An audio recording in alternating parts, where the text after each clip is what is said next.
السلام علیکم ورحمۃ اللہ وبرکاتہ۔ محترم سامعین، خواتین و حضرات، اجالہ چاندنی امید اسلامک چینل سے میں آپ کی خدمت میں ویڈیو لے کر حاضر ہوا ہوں۔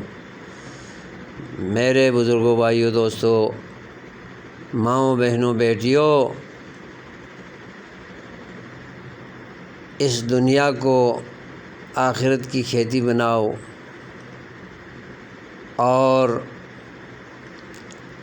جنت اپنا ٹھکانہ بناؤ۔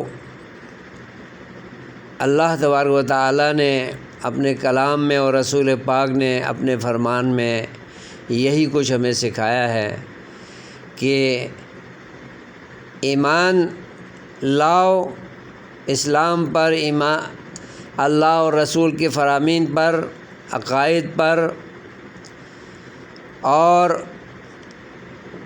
اس ایمان کے تقاضوں کو نیک اعمال کے ذریعے نماز، روزہ، حج، زکوٰۃ اور تمام نیکیوں کو کر کے اور تمام بدیوں اور برائیوں سے بچ کر عمل پیرا رہتے ہوئے اس دنیا سے جانے کی فکر میں رہو۔ ایمان لانے کے بعد، اسلام کو قبول کرنے کے بعد، اسلامی دائرے میں آنے کے بعد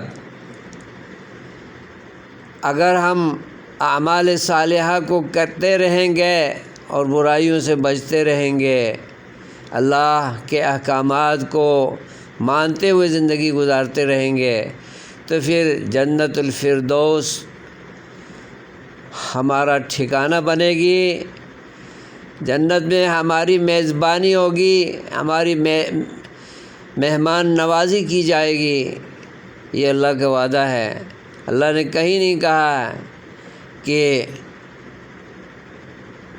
بد عمل رہو اور اسلام کے مخالف کام کرو، اللہ اور رسول کی ناراضگی مول لو تو تمہیں جنت ملے گی، یہ کہیں نہیں کہا ہے۔